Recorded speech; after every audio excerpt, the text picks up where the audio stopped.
दोस्तों, एक बार फिर से आप सभी का स्वागत है। उम्मीद करते हैं कि आप सभी अच्छे होंगे, स्वस्थ होंगे। आज की वीडियो में हम आपको केदारनाथ धाम यात्रा से जुड़ी हुई जो 10 प्रमुख सवाल हैं जो ज्यादातर लोगों के मन में आते हैं, उनकी जानकारी दूंगा। उनके सवालों के जवाब मैं आपको इस वीडियो के माध्यम से दूंगा। आज की वीडियो को अगर आपने शुरू से आखिरी तक देखा तो मुझे पूरा उम्मीद है कि केदारनाथ धाम की यात्रा जो है आपकी बहुत ही आसान हो जाएगी। सभी जो प्रमुख आपके मन में सवाल आते हैं उनका जवाब आपको मिल जाएगा। 10 सवालों के साथ साथ एक हम बोनस में आपको जानकारी देंगे और वो बोनस वाली जानकारी जो है वो भी आपके लिए बहुत ही ज्यादा इम्पोर्टेंट है। तो पूरी वीडियो को लास्ट तक देखना है। तो आज की वीडियो को हम शुरू करते हैं। सबसे पहले हम बात करते हैं कि आप लोगों के मन में जो 10 प्रमुख सवाल हैं वो कौन कौन से हैं, और फिर उसके बाद हम एक एक सवाल को पकड़कर उसका जवाब देंगे, उसकी जानकारी देंगे। तो सबसे पहले बात आती है कि केदारनाथ धाम यात्रा जो है ये कितने दिन की होती है। आप लोगों के मन में सवाल आता होगा कि कितने दिन में हम केदारनाथ धाम की यात्रा को आसानी से कर सकते हैं। दूसरा सवाल है कैसे हम केदारनाथ धाम पहुंच सकते हैं। तीसरा जो सवाल है कि केदारनाथ धाम यात्रा करने पर हम कहां कहां पर रुकें। चौथा जो प्रमुख सवाल है बहुत ही खास है, लोगों के मन में इसका बहुत ज्यादातर लोगों के रहता है कि केदारनाथ धाम की ट्रैकिंग कितनी है और हम कैसे केदारनाथ धाम की यात्रा पूरी करें। पांचवा जो सवाल है कि केदारनाथ धाम मंदिर में हम पहुंच तो गए हैं पर दर्शन कैसे करें, फैमिली के साथ है या ज्यादा लोग हैं तो कैसे आसानी से दर्शन कर सकते हैं। छठा सवाल है केदारनाथ धाम में कहाँ रुका जाए। केदारनाथ धाम में रुकना भी एक सवाल होता है क्योंकि आप नीचे तो रुक जाते हैं लेकिन केदारनाथ धाम के पास आसपास रुकना थोड़ा सा मुश्किल होता है, तो उसके बारे में भी हम आपको जानकारी देंगे। केदारनाथ धाम हम जा तो रहे हैं, पास में कौन कौन से प्लेस पड़ते हैं, ये 7वां सवाल होता है कि कौन कौन से प्लेस हम और दर्शन कर सकते हैं। 8वां जो सवाल है कि केदारनाथ धाम की यात्रा तो कर रहे हैं लेकिन इसको हम बजट यात्रा कैसे करें। बहुत लोगों का पैकेज कम होता है या बहुत लोगों के जो सोचते हैं कि ये हमारी यात्रा जो है ज्यादा हमें महंगी ना पड़े, बजट यात्रा हो जाए। 9वां जो सवाल है वो रहता है कि केदारनाथ धाम में मौसम कैसा होगा। और 10वां बहुत ही प्रमुख सवाल है कि केदारनाथ धाम की यात्रा पर जा तो रहे हैं लेकिन हमें क्या क्या ले जाना चाहिए ताकि हमें वहां पर किसी तरह की कोई परेशानी ना हो। तो ये 10 प्रमुख सवाल हैं, सभी के जवाब हम आपको विस्तार से देंगे। तो वीडियो थोड़ी सी बड़ी जरूर होगी लेकिन आपको जानकारी मिलने के बाद अच्छा लगेगा। एक और रिक्वेस्ट है, अगर आप ऐसे ही लगातार 4 धाम यात्रा के बारे में जानकारी पाना चाहते हैं, हरिद्वार ऋषिकेश यात्रा के बारे में जानना चाहते हैं तो चैनल को सब्सक्राइब जरूर कर ले और बेल आइकन भी दबा दे ताकि आने वाली हर एक वीडियो की जानकारी आपको मिलती रहे। दोस्तों, बात करते हैं पहले सवाल के आंसर की। और पहला सवाल था कि केदारनाथ धाम के लिए कितने दिन लगते हैं। तो केदारनाथ धाम की यात्रा जो है मिनिमम 3 दिन, मैक्सिमम 4 दिन की होती है।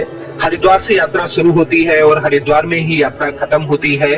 तो 3 दिन में करेंगे तो थोड़ी सी जल्दबाजी रहेगी और 4 दिन में आप करेंगे तो आपको थोड़ा सा आसान हो जाएगा और आसपास की जो प्लेस हैं वहां भी आप दर्शन कर लेंगे। दूसरा जो सवाल है कि कैसे हम केदारनाथ धाम तक पहुंचे। तो केदारनाथ धाम तक पहुंचना है तो हरिद्वार पहुंच जाइए। हरिद्वार से सुबह सुबह बसें जाती हैं, लगभग 4 से 5 बजे सुबह अर्ली मॉर्निंग सोनप्रयाग के लिए बसें निकलती हैं। और सोनप्रयाग जो है एक मुख्य पड़ाव है जहां से आगे बस नहीं जाती है। तो सोनप्रयाग तक आप पहुंच सकते हैं। अगर आप 3-4 लोग हैं या इससे ज्यादा है तो आप एक कार बुक कर सकते हैं। लगभग 3-4 लोगों में 3500-4000 के आसपास कार मिल जाती है। पर डे का रेंट ये रहता है। तो आप कार से भी जा सकते हैं। बस से जाना है तो सुबह 4-5 बजे हरिद्वार रेलवे स्टेशन के सामने से बस जाती है। ऑनलाइन बुकिंग होती है और ऑफलाइन खाली रहेगा तो आपको मिल जाएगा, लेकिन शुरुआती दौर में जो है थोड़ा सा मुश्किल हो जाता है क्योंकि उस समय बसों की संख्या इतनी नहीं होती है और श्रद्धालु बहुत होते हैं। हरिद्वार से सोनप्रयाग तो आप पहुंच गए हैं लेकिन आगे का सफर कैसे करें। तो सोनप्रयाग के आगे जो है जीप की सर्विस मिलती है जो कि गवर्नमेंट की तरफ से होती है, शटल सेवा होती है। सोनप्रयाग से आपको गौरी कुंड ले जाएंगे और गौरी कुंड से ट्रैकिंग शुरू होती है जो कि 16-17 किलोमीटर का ट्रैक है। तब जाकर आप केदारनाथ धाम तक पहुंचते हैं। अब जो तीसरा सवाल है कि केदारनाथ धाम की यात्रा पर हम कहां पर रुके, कि हमारी यात्रा जो है आसान हो जाए। तो सबसे पहले बात, हरिद्वार से आप सोनप्रयाग पहुंच चुके हैं। मेरी यही कोशिश है कि अगर आप लोग गौरी कुंड में रुकते हैं तो आपकी जो यात्रा है काफी हद तक आसान हो जाएगी। आप सोनप्रयाग बस से आ गए हैं और उसके बाद आप वहां से शटल सेवा लेकर, जीप की सेवा लेकर आप गौरी कुंड तक पहुंच जाएं और गौरी कुंड में आप कहीं पर देख ले डोरमेट्री रूम भी वहां मिल जाते हैं 800-1000 रुपए पर पर्सन के अनुसार। होटल्स भी हैं, लेकिन वहां पर थोड़ा सा रूम टैरिफ जो है वो काफी ज्यादा होता है, तो आप थोड़ा से बार्गेनिंग कर ले, थोड़ा सा टाइम रहेगा तो आप ढूंढ सकते हैं। और गौरी कुंड में आप स्टे करेंगे तो इसका ये बेनिफिट होगा कि नेक्स्ट डे आप मॉर्निंग में अपना ट्रैक जो है शुरू कर सकते हैं। तो आप नेक्स्ट डे मॉर्निंग में आप ट्रैक शुरू करके केदारनाथ धाम पहुंच जाएंगे, फिर वहां पर स्टे करें, वहां पर शाम को दर्शन करें और सुबह दर्शन करें, वापस आए और फिर सोनप्रयाग से बस पकड़कर आप हरिद्वार वापस आ सकते हैं। और इस तरह क्या होगा कि आपकी जो ये यात्रा है 2 नाइट और 3 डेज में आप हरिद्वार तक वापस आ जाएंगे। तो एक नाइट आपकी गौरी कुंड में पड़ती है और जब जिस दिन एक नाइट आपकी पड़ती है केदारनाथ धाम में, और उसके बाद आप सीधे हरिद्वार तक आ सकते हैं अगर आप अर्ली मॉर्निंग नीचे उतरना शुरू कर देते हैं। और 10-11 बजे तक आप अगर गौरी कुंड आ जाते हैं, उसके बाद सोनप्रयाग पहुंचिए, सोनप्रयाग से बस लेकर भी आप हरिद्वार तक आ सकते हैं।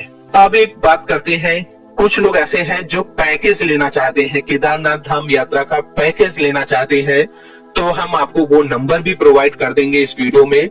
अगर आप चाहते हैं कि आपके रहने की जो बुकिंग है, आपके जो व्हीकल जो है, सब कुछ पहले से बुक हो जाए, आपको कुछ नहीं सोचना, आप सिर्फ हरिद्वार पहुंचे और जिस कंपनी से आप पैकेज ले रहे हैं सारी टेंशन उसको देना चाहते हैं, आप सिर्फ दर्शन करने पे ध्यान लगाने पे अपने सफर को एंजॉय करना चाहते हैं, तो आप पैकेज ले सकते हैं। कॉन्टेक्ट नंबर आपको वीडियो में दिख रहा होगा, आप इस नंबर पे कॉल कर सकते हैं। ये एक बहुत बड़ी कंपनी है जो कि पिछले कई वर्षों से 4 धाम यात्रा करा रही है, अद्भुत उत्तराखंड ट्रेवल्स। इनसे आप संपर्क कर सकते हैं, बता सकते हैं कि कितने लोग हैं, कब आपको जाना है, ये आपको पूरा पैकेज बनाकर दे देंगे। उसके बाद अपनी यात्रा पर आप आगे बढ़ते रहें और आसानी से आपकी यात्रा हो जाएगी। अब हम आते हैं चौथे सवाल में।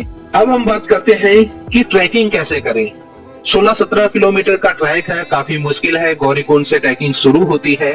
देखिए, अगर आपकी फिजिकल एक्टिव है, आपका जो बॉडी है वो 17 किलोमीटर पहाड़ों में आपको पता है, क्योंकि हर व्यक्ति को पता होता है कि ये ट्रैक हम कर सकते हैं या मुश्किल होगा। अगर हो जाता है बहुत ही अच्छी बात है। लगता है कि आप ट्रैक नहीं कर सकते, पहाड़ी रास्ता है, तो आप खच्चर कर सकते हैं। खच्चर की जो चार्जेस है वो गौरी कुंड से लगभग 2950 या 3000 रुपए लास्ट ईयर थे।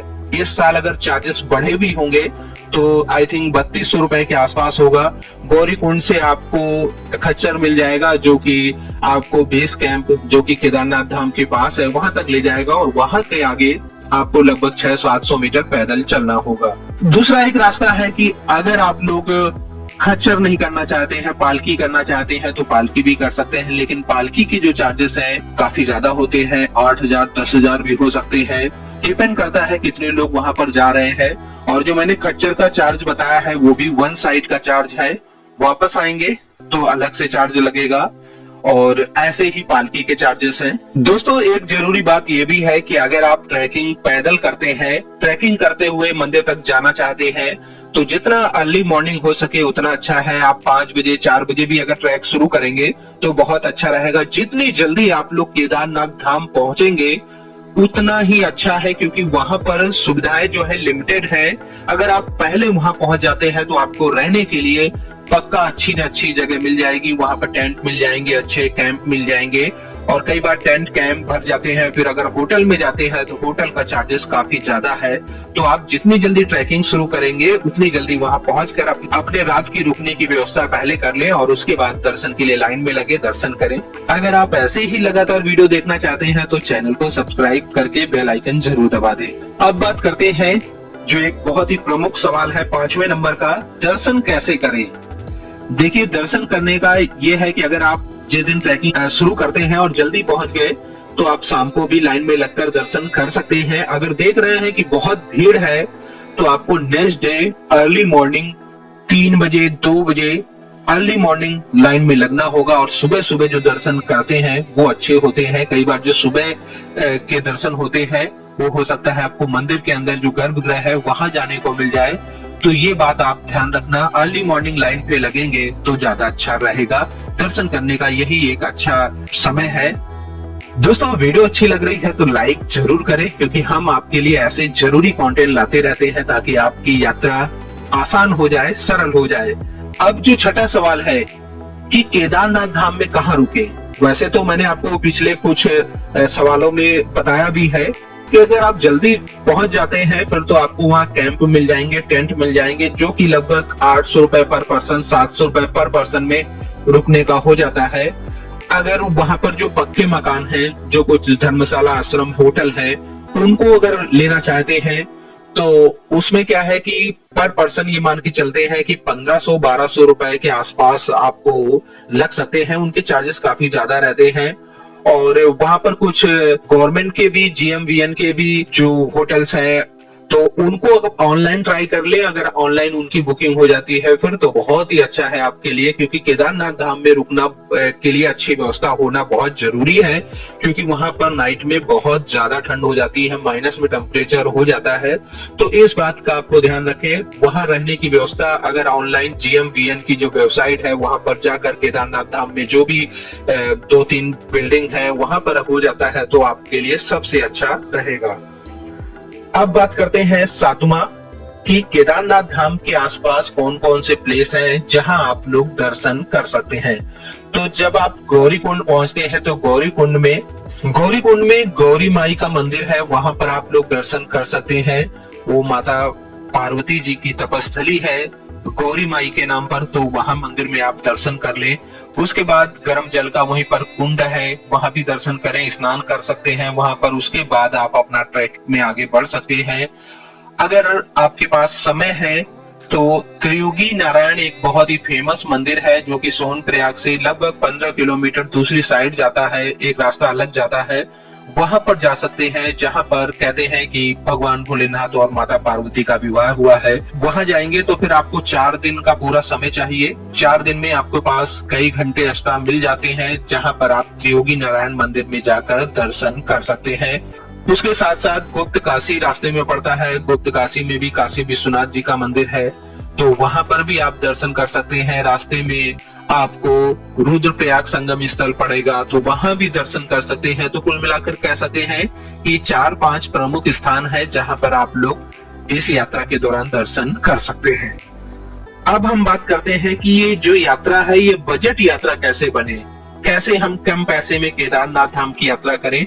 तो उस कंडीशन में आपको हरिद्वार से अर्ली मॉर्निंग बस से जाना होगा। बस का जो चार्जेस है लगभग 650-700 रुपए था लास्ट ईयर, ऐसे इस बार भी होगा। और बस की टिकट ऑनलाइन ऑफलाइन दोनों तरह होती है। यहाँ से आप पहुंचिए सोनप्रयाग से 60 रुपए टैक्सी में लगाइए और पहुंच जाइए गौरीकुंड। और गौरीकुंड में आप देखें डोरमेट्रिक अगर बेड मिल जाता है 800-700 रुपए में, तो वो बजट आपकी यात्रा में बहुत ज्यादा साथ देगा। उसके बाद आप अपना ट्रैकिंग करनी होगी, क्योंकि बजट यात्रा है तो आपको फिर ट्रैक करना होगा। ट्रैकिंग करके आप पहुंच जाइए केदारनाथ धाम। वहां पर भी 800 रुपए के आसपास आपको पर पर्सन कैंप टेंट मिल जाते हैं, वहां रुक सकते हैं। उसके बाद दर्शन करें, नेक्स्ट डे आप ट्रैकिंग करके नीचे आ जाएं। फिर उसके बाद आप गौरीकुंड से सोनप्रयाग पहुंचे और सोनप्रयाग से बस लेकर हरिद्वार आ सकते हैं। तो इस तरह आपकी जो यात्रा है आई थिंक 5000 के आसपास पर पर्सन हो जाएगी। अब एक और प्रमुख सवाल है कि केदारनाथ धाम का मौसम कैसा होता है। केदारनाथ धाम का मौसम जो है बहुत ज्यादा ठंडा होता है। वहां पर टेम्परेचर रात में तो माइनस में हो जाता है और दिन में भी काफी ज्यादा ठंड होती है। एक बात का आपको ध्यान ये रखना है कि आप जब ट्रैकिंग करेंगे तो अर्ली मॉर्निंग करेंगे, क्योंकि आपको 2-3 बजे तक मंदिर तक पहुंच जाना है। क्योंकि शाम का समय जो होता है उस समय मौसम एकदम से चेंज हो जाता है और लगभग कह सकते हैं कि बारिश होने के चांसेस काफी ज्यादा रहते हैं 3-4 बजे के बाद। तो अगर आप जल्दी पहुंच जाएंगे तो आपको आसान भी हो जाएगा। और अगर रहने के लिए कुछ आपको पहले से वहां व्यवस्था हो जाती है तो ठंड से काफी राहत होगी। तो ठंड बहुत ज्यादा होती है आपको ठंड के सारे कपड़े लेकर जाना है। मौसम वहाँ पर शाम के समय अलग होता है और सुबह 11-12 बजे थोड़ा सा आपको लगेगा, जब धूप निकलेगी तो हल्का हल्का गर्म सा लगेगा। हालांकि वही 3 बजे के बाद आपको बहुत ज्यादा ठंड लगने वाली है और सुबह तक आपको अच्छी खासी ठंड लगेगी, पूरी रात ठंड लगेगी। तो ये आपको ध्यान रखना है। अब हम बात करते हैं जो एक बहुत ही प्रमुख सवाल है कि केदारनाथ धाम यात्रा पर क्या क्या लेकर जाना चाहिए, हमारे बैग में क्या क्या होना चाहिए। सबसे पहली बात, अगर आपको किसी तरह की कोई भी दवा चल रही है, मेडिसिन चल रही है, तो आपको दवा आपको अपने पास पहले से ही रख लेनी है और दवा लेकर जाना है। रेनकोट आपके लिए बहुत जरूरी है। कई बार वहाँ पर छाता लेकर लोग जाते हैं, वहाँ तेज हवा चलती है तो छाता इतना काम नहीं करेगा, आप रेनकोट ले जाएं। बैग को कवर करने के लिए बैग कवर भी आता है, तो वो भी ले जाएं ताकि बैग भी आपका जो सामान है वो भी गीला ना हो। आपके पास शूज होने चाहिए अच्छे ट्रैकिंग वाले। अगर ट्रैकिंग करनी है तो शूज होना बहुत जरूरी है, क्योंकि कई बार रास्ते में देखा गया है कि उसी रास्ते से खच्चर भी चलते हैं, थोड़ा सा वो रास्ता जो है थोड़ा स्लिप करता है क्योंकि वहीं पर पानी भी आ रहा होता है। तो ये सब चीजें ध्यान रखते हुए आपको ट्रैकिंग शूज रखने हैं। आप कोशिश करें जब आप ट्रैकिंग करें तो लोअर या कुछ ऐसी ड्रेस हो, थोड़ा लूज हो, जीन्स पहनकर ट्रैकिंग ना करें, मुश्किल हो जाता है कई बार। और उसके साथ साथ आपके बैग में पावर बैंक होना चाहिए मोबाइल चार्ज करने के लिए। रास्ते में हालांकि कई जगह आपको नेटवर्क मिल जाता है तो कॉल कर सकते हैं, लोग अपने फैमिली से बात कर सकते हैं, लेकिन पावर बैंक जरूर होना चाहिए। वहाँ पर इलेक्ट्रिसिटी का कोई गारंटी नहीं है कि कब चली जाए। और उसके साथ साथ आपके बैग में सॉक्स एक्स्ट्रा होनी चाहिए, क्योंकि कई बार वहाँ पर बर्फबारी हो जाती है, जब आप उसमें चल रहे होते हैं तो शूज गीले हो जाते हैं, तो सॉक्स एक्स्ट्रा होने चाहिए। वूलन कैप होनी चाहिए, ग्लव्स होने चाहिए। और आपको ये बात भी ध्यान रखना है कि आप जब ट्रैकिंग करें तो आपका बैग ज्यादा भारी ना हो, तो इस तरह आपके पास जैकेट भी होनी चाहिए ताकि लाइट वेट हो और रात के समय वो जैकेट भी गर्म भी हो। तो इन्हीं सभी बातों को आपको ध्यान करके चलना है। अगर आपको लगता है कि आपको ट्रैकिंग करने में आपको सांस फूलती है, इस तरह की कुछ लगता है, तो आपके पास एक छोटा कॉम्पैक्ट ऑक्सीजन सिलेंडर भी होना चाहिए। छोटे छोटे सिलेंडर आते हैं ऑक्सीजन वाले, तो वो भी आप कैरी कर सकते हैं।